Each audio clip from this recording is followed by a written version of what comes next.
அனைவருக்கும் வணக்கம். இது சாரதி லா ஸ்டடீஸ். சாரதி லா ஸ்டடீஸில் பிஎன்எஸ்எஸில் மிக மிக முக்கியமானது. இது தெரியாமல் கண்டிப்பாக நீங்கள் ப்ராக்டிஸுக்கு போகவே முடியாது. அந்த மாதிரியான முக்கியமான ஒரு டாபிக் தான் இந்த de facto complainant and de jure கம்ப்ளைனன்ட்னு சொல்லுவாங்க.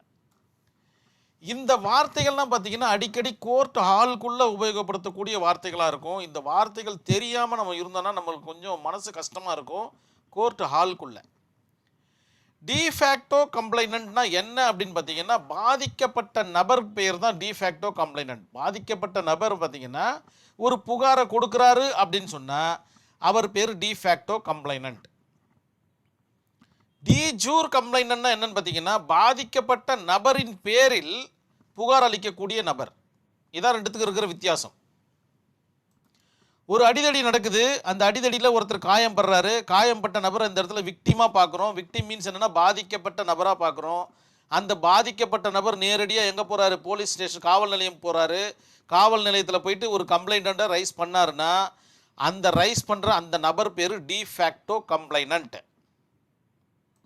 அதே போல் ஒரு அடிதடி நடக்குது, அந்த அடிதடியில் ஒருத்தர் காயம் படுறாரு. காயம்பட்ட நபரை வந்து விக்டிமாக சொல்கிறோம். அந்த விக்டிம் வந்து என்ன பண்ணுறாருன்னா ஹாஸ்பிட்டல் கூப்பிட்டு போயிடுறாங்க.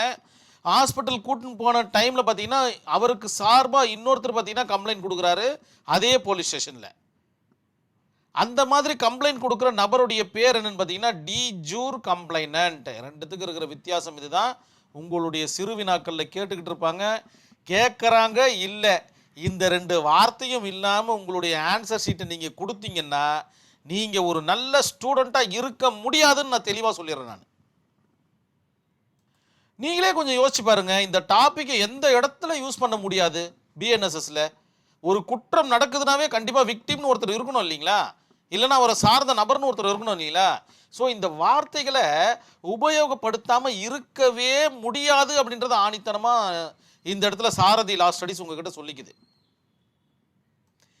எஃப்ஐஆரில் யூஸ் பண்ணலாம், கம்ப்ளைனண்ட்டில் யூஸ் பண்ணலாம், கம்ப்ளைண்ட்டில் யூஸ் பண்ணலாம், பெயிலில் யூஸ் பண்ணலாம். வேறு எதில் யூஸ் பண்ண முடியாது? நீங்களே யோசிங்க பார்க்கலாம். அப்படியே லைட்டாக யோசிங்க.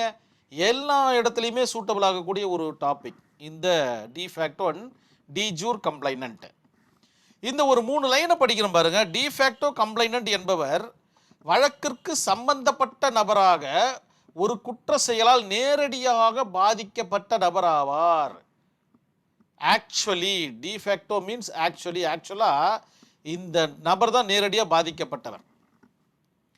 மேலும் இவர் நீதிமன்றத்தில் குற்ற முறையீடு செய்யும் நபரும் ஆவார். இவர் தான் பார்த்தீங்கன்னா நீதிமன்றத்தில் போயிட்டு என்னை அடிச்சிட்டாங்க ஐயா, என்னை அடிச்சிட்டாங்கம்மா, யுவர் ஆனர் என்னை அடிச்சிட்டாங்க, இந்த மாதிரியான விவகாரங்களை இவர் தான் சொல்லுவார்.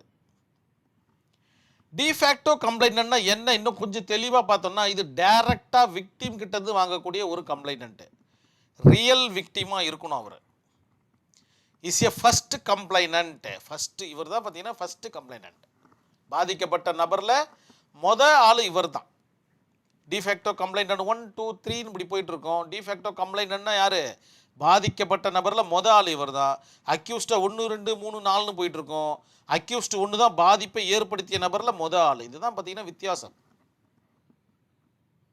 நம்மளுடைய சாரதி லா ஸ்டடீஸை பார்க்குறவங்க யாரும் லைக் பண்ணுறது கிடையாது, ஷேர் பண்ணுறது கிடையாது, சப்ஸ்கிரைப் பண்ணுறது கிடையாது, கமெண்ட் பண்ணுறது கிடையாது. எக்ஸாம் டைமில் ஓகே நம்ம பார்க்குறோம், ஓகே. எக்ஸாம் இல்லாத டைமில் பார்க்கும்போதாவது அட்லீஸ்ட் ஒரு லைக் பண்ணுங்கள். சாரதி லா ஸ்டடீஸ் கொஞ்சம் சந்தோஷப்படும். கண்டிப்பாக பண்ணுவீங்கன்ற நம்பிக்கையோடு இந்த கேஸ் ஸ்டடிக்குள்ளே நான் என்ட்ரி ஆகிறேன். Sakiri Vasu versus state of UP 2008 நடந்த ஒரு வழக்கு சுப்ரீம் கோர்ட்டில் நடக்குது. 409 என்ற பேஜில் இந்த வழக்கை நீங்கள் பார்க்கலாம். சக்கீரி வாசு தான் பார்த்தீங்கன்னா இந்த இடத்துல விக்டிமாக பார்க்கப்படுகின்றவர். தட் மீன்ஸ் இவர் தான் பார்த்தீங்கன்னா யார்? De facto complainant. இவர் என்ன பண்ணுறாருன்னா லோக்கல் போலீஸ் ஸ்டேஷனில் ஒரு கம்ப்ளைண்ட்டை கொடுக்குறாரு. அந்த கம்ப்ளைண்ட்டை பார்த்தீங்கன்னா போலீஸ்காரங்க எடுத்துக்க மாட்டேங்கிறாங்க. அவர் நேரடியாக கோர்ட்டுக்கு போகிறாரு. ஒரு ப்ரைவேட் கம்ப்ளைண்ட்டை ரைஸ் பண்ணுறாரு. ப்ரைவேட் கம்ப்ளைண்ட்டில் சொல்கிறாரு, இந்த மாதிரி நான் பாதிக்கப்பட்ட நபர் போலீஸ் ஸ்டேஷனில் போனால் எஃப்ஐஆர் ஃபைல் பண்ண மாட்டேன்றாங்கன்னு சொன்ன உடனே ஆனரபிள் கோர்ட் என்ன பண்ணுதுன்னு பார்த்தீங்கன்னா டைரக்ட் பண்ணுது போலீஸுக்கு, எஃப்ஐஆரை ஃபைல் பண்ணுங்க அப்படின்ற மாதிரி. அப்படின்னா இந்த கேஸ் ஸ்டடி நீங்கள் எஃப்ஐஆர்லேயும் யூஸ் பண்ணலாம், கம்ப்ளைண்ட்லேயும் யூஸ் பண்ணலாம், கம்ப்ளைனண்ட்லேயும் யூஸ் பண்ணலாம், ப்ரைவேட் கம்ப்ளைண்ட்லேயும் யூஸ் பண்ணலாம். ஸோ பலதரப்பட்ட இடத்துல இதை யூஸ் பண்ணலாம்.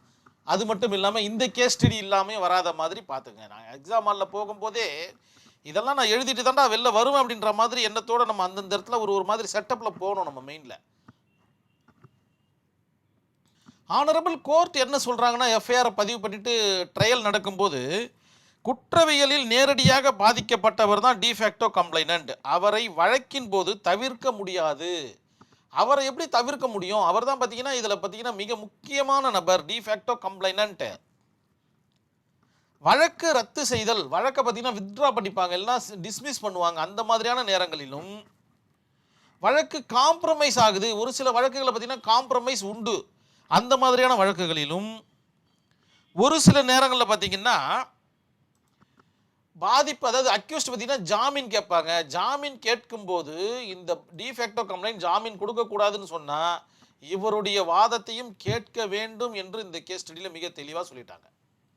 ஸோ டிஃபேக்டோ கம்ப்ளைண்ட்டுடைய ஒரு மிக அற்புதமான ஒரு கான்செப்ட் இந்த இடத்துல தெளிவாக சொல்லிட்டாங்க. உங்களுடைய ஆன்சர் ஷீட்டில் நீங்கள் நேர்த்தியாக எழுதுவீங்க என்ற நம்பிக்கை எனக்கு இருக்குது.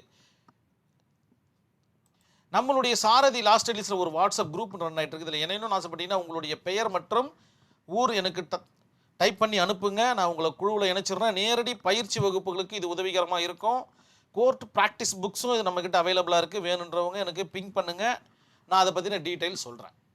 கண்டிப்பாக இந்த வீடியோ உங்களுக்கு புரிஞ்சிருக்கும் நான் நம்புகிறேன். நன்றி, வணக்கம்.